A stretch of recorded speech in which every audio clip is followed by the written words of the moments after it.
Pada 7 Desember 2023, Aiko 12 resmi hadir di Indonesia.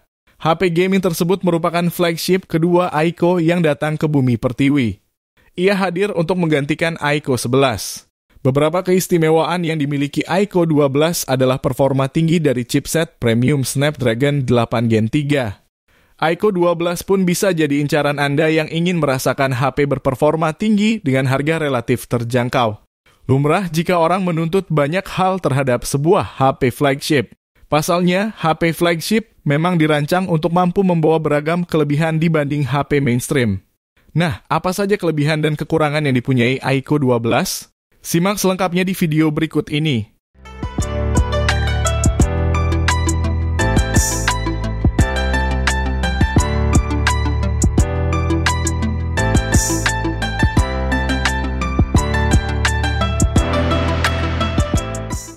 Perubahan besar dari desain Aiko 11 ke Aiko 12 adalah modul kamera belakangnya.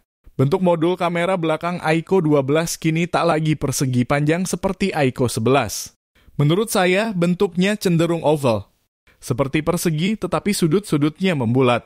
Selain itu, frame atau rangkanya rata dari yang semula melengkung. Meski frame-nya rata, bodi Aiko 12 masih relatif nyaman dipegang. Hal itu karena bodi HP ini masih punya sisi lengkung, tepatnya di tepi penutup belakangnya. Selain itu, dimensi Aiko 12 relatif ramping buat ukuran HP gaming, bahkan HP flagship secara umum. Dimensi Aiko 12 adalah 163,22 x 75,88 x 8,1 mm dengan bobot 203,7 gram. Material penutup belakangnya adalah kaca, sedangkan frame-nya menggunakan aluminium. Adapun Aiko 12 memiliki sertifikasi IP64. Hal ini merupakan sebuah peningkatan mengingat Aiko 11 tak punya IP rating. Sertifikasi IP64 membuat Aiko 12 dijamin tahan terhadap debu serta tahan terhadap percikan air.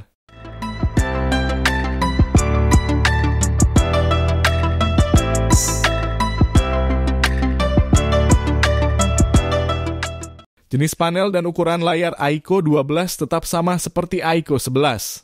Ia masih menggunakan AMOLED dengan bentang 6,78 inci dan refresh rate 144 Hz. Namun layar yang sudah dibekali teknologi LTPO ini mengalami penurunan resolusi. Kini resolusi layar Aiko 12 hanya 1,5K dalam kurung 1260 x 2800 dari yang semula 2K dalam kurung 1440 x 3200 pada layar Aiko 12. 1,5K atau 2K tak ada bedanya di mata manusia.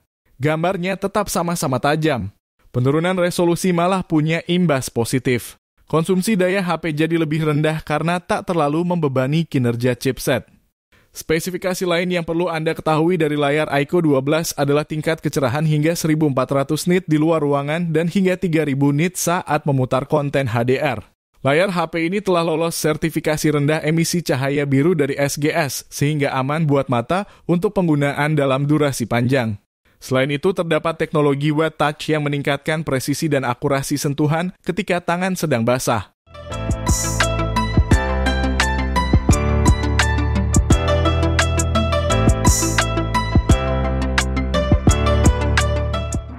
Aiko 12 memiliki senjata yang tak kalah penting untuk hadirkan kenyamanan dalam bermain game. Senjata itu adalah speaker dengan konfigurasi stereo alias ganda. Lubang speaker primer HP ini ada di sisi bawah dekat port USB-C, sedangkan speaker sekundernya ada di sisi atas. Kelantangan suara speaker Aiko 12 bahkan meningkat dibandingkan dengan pendahulunya. Speaker sekunder juga berfungsi sebagai ARPC. Kelantangan suara speaker Aiko 12 bahkan meningkat dibandingkan dengan pendahulunya. Skor kelantangan suaranya mencapai minus 25,9 loudness unit full scale dan mendapat predikat sangat bagus. Speaker Aiko 11 baru bisa meraih minus 26,3 LUFS dengan predikat bagus. Lain dengan speaker stereo yang hampir semua HP flagship punya, infrared blaster di HP ini termasuk fitur yang spesial. Pasalnya, fitur ini identik dengan HP Xiaomi. Sejak Vivo X70 Pro meluncur, ada sejumlah HP keluaran grup BBK yang mengantongi infrared blaster. Fitur ini sederhana, yakni membuat HP bisa mengendalikan beragam alat elektronik melalui sinar inframerah. Meski begitu, dalam keadaan tertentu, infrared blaster sangat berguna.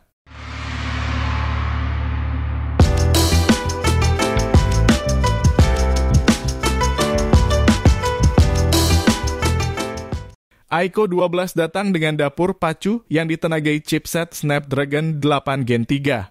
HP ini pun menjadi smartphone pertama di Indonesia yang memakai Snapdragon 8 Gen 3. Qualcomm menjanjikan banyak peningkatan buat chipset yang tetap dibikin dengan fabrikasi 4 nanometer TSMC ini. Sebagai contoh, peningkatan performa AI hingga 98%. Peningkatan kemampuan AI dari NPU Hexagon tersebut juga diimbangi dengan efisiensi penggunaan daya yang naik 40%. Nah, walaupun Snapdragon 8 Gen 3 dibuat dengan fabrikasi sama, komponen yang ada di dalamnya beda. Qualcomm merancang CPU pada chipset ini dengan formasi 1 inti prima, 5 inti performa, dan 2 inti efisiensi. Inti performanya lebih banyak ketimbang Snapdragon 8 Gen 2 yang cuma 4. Snapdragon 8 Gen 3 wajib disokong memori RAM LPDDR5X dan penyimpanan internal UFS 4.0. Dalam dapur pacu Aiko 12, Snapdragon 8 Gen 3 tidak bekerja sendirian. Ia ditemani oleh chip bikinan Aiko sendiri yaitu Aiko Key 1 untuk optimalkan frame rate dan tampilan saat main game, serta komponen pendinginan 6K vapor chamber. Nah, kalau penasaran dengan skor benchmark sintetis, Aiko 12 mampu meraih skor 2.004.2579 pada Antutu 10. Adapun skor Geekbench 6 HP ini mencapai 2.277 pada skenario single core dan 6.953 pada skenario multicore. Hasil ini merujuk pada pengujian GSM Arena. Untuk kemampuan GPU di 3D Mark Wildlife Vulkan 1.1 menghasilkan skor 18.352.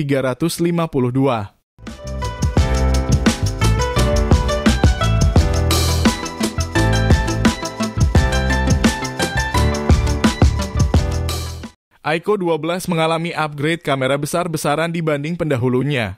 Saya mencatat ada 3 upgrade yang diterima sang ponsel. Pertama, kamera utama 50MP Aiko 12 pakai sensor yang ukurannya lebih besar. Ukurannya 1/1,3 inci dari yang semula 1/1,57 inci pada kamera utama Aiko 11. Kamera utama Aiko 12 tetap pakai OIS. Kedua, kamera ultrawide Aiko 12 punya resolusi 50MP berbanding 8MP yang dimiliki Aiko 11. Tak cuma naik resolusinya, fitur autofocus pun kini hadir. Ketiga adalah peningkatan di kamera tele. Sekarang Aiko 12 menggunakan kamera telefoto dengan mekanisme periskop. Resolusinya naik jadi 64MP, dulu 13MP, dan perbesaran optiknya bisa sampai 3 kali dari yang dulunya 2 kali saja. Kamera periskop dengan bukaan 2.57 itu pun dibekali OIS, fitur yang sebelumnya absen di kamera tele Aiko 11. Adapun kamera depan Aiko 12 tak mendapatkan upgrade secara hardware. Resolusinya tetap 16MP dengan bukaan 2.45. Kamera ini belum punya autofocus. Terkait kemampuan perekaman video, hanya kamera utama yang bisa sampai 8K 30fps. Kamera ultrawide dan kamera periskop bisa sampai 4K 60fps. Kamera utama juga bisa hasilkan video 4K 60fps. Sayangnya, kemampuan perekaman 60fps belum ada di kamera depan.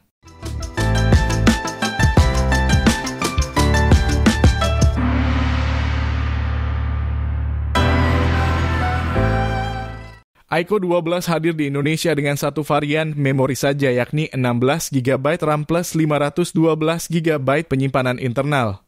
Tidak ada varian lain. Dari segi teknologi memori tidak ada perbedaan dari Aiko 11. RAM-nya masih pakai LPDDR5 kali, sedangkan penyimpanan internalnya menggunakan UFS 4.0. Namun, kapasitas penyimpanan naik 2 kali lipat. Semula 256GB di Aiko 11 kini jadi 512GB. Peningkatan kapasitas penyimpanan Aiko 12 tentu bakal jadi kabar gembira buat semua calon konsumen.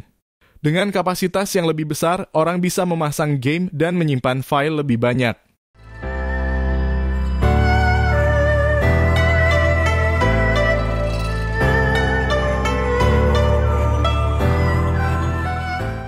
Kalau ditinjau dari kapasitas baterainya, Aiko 12 tak memiliki perbedaan dari Aiko 11. Baterai yang dibawanya tetap berkapasitas 5.000 mAh. Namun, HP yang satu ini disokong oleh chipset yang berbeda. Karena itu konsumsi dayanya juga lain. Dalam uji battery life yang dilakukan Chris G, Aiko 12 memperoleh skor ketahanan 10 jam 15 menit. Menurut Chris G, hasil tersebut termasuk bagus. Di pengujian lain, GSM Arena mendapatkan hasil Aiko 12 dapat bertahan selama 17 jam 47 menit saat digunakan untuk streaming video di YouTube. Baik Chris G maupun GSM Arena tidak menggunakan metode yang sama ketika menguji Aiko 11. Adapun Aiko 12 didukung pengisian cepat 120 watt. Charger 120 watt tersedia dalam paket penjualan. Kecepatan pengisian baterai HP ini pun instan. Baterai kosong bisa terisi penuh hanya dalam waktu 26 menit.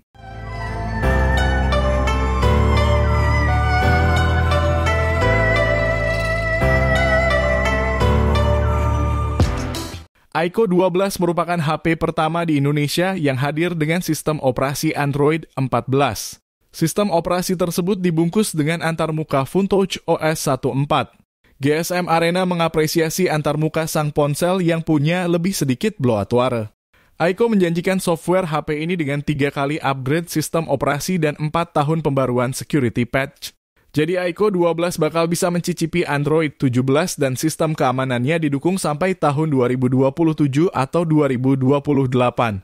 FunTouch OS di HP ini menyimpan beberapa fitur yang bisa jadi bakal sering Anda gunakan. Misalnya adalah Quick Action. Fitur ini memungkinkan Anda untuk mengakses secara cepat fungsi atau aplikasi tertentu dengan menekan lama tombol volume down.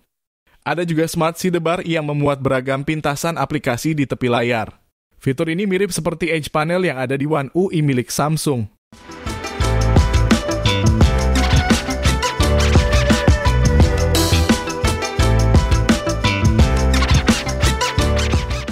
Kebanyakan merek HP yang dinaungi grup BBK masih menyertakan paket penjualan HP secara lengkap.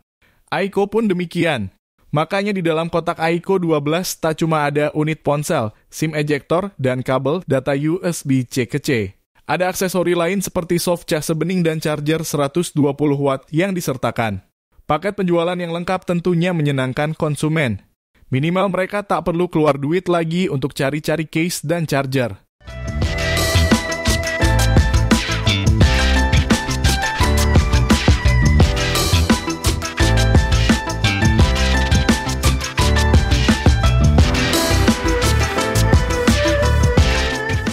Bagian depan Aiko 12 menggunakan bahan kaca. Akan tetapi Aiko tidak menjelaskan material kaca apa yang melapis layar HP ini. Maka kemungkinan besarnya Aiko 12 memang tidak memiliki kaca proteksi. Hal yang sama tidak terjadi pada Aiko 11 karena layarnya dilapisi Corning Gorilla Glass. Sangat disarankan bagi Anda untuk melapisi layar Aiko 12 dengan tempered glass agar insiden tak diinginkan bisa dihindari. Jika masalah soal kaca proteksi masih bisa diatasi, lain halnya dengan fitur bypass charging dan USB display out yang absen. Dua fitur tersebut semestinya ada buat HP gaming. Sayangnya Aiko 12 belum memilikinya. Absennya bypass charging bikin Aiko 12 tak bisa menghindari risiko suhu panas saat dipakai main game sambil ngecas. USB display out absen karena teknologi colokan yang dipakai HP ini masih USB 2.0. Anda tak bisa memproyeksikan tampilan layar HP ini ke monitor eksternal kecuali melalui koneksi Wi-Fi.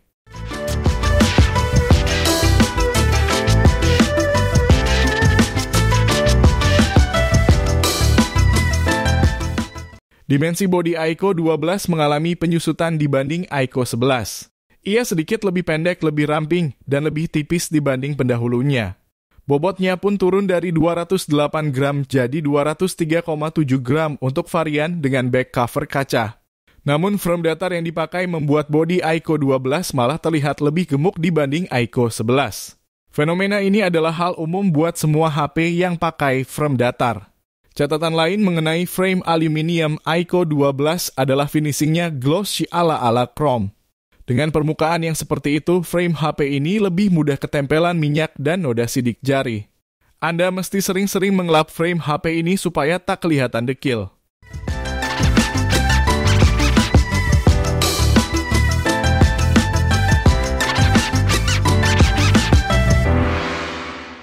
Sami Luo dan Chris G merasakan bahwa kualitas rekaman video kamera depan Aiko 12 kurang oke. Penyebabnya adalah kamera depan HP tampak tak memiliki fitur penstabilan video elektronik atau AES. Video yang dihasilkan pun goyang lebih-lebih ketika rekaman dilakukan pada saat berjalan. Karena itulah, kamera depan Aiko 12 tidak ideal digunakan untuk keperluan vlogging. Selain itu, opsi perekaman dengan frame rate 60 fps absen. Hal ini membuat pengguna tak bisa hasilkan video berkualitas untuk platform seperti Instagram Reels. Resolusi rekaman video juga mentok di Full HD 1080 pixel saja. Jika Aiko mau membereskan masalah ini via update software, minimal soal fitur penstabilannya, kamera depan HP ini masih cukup layak dipakai untuk keperluan serius.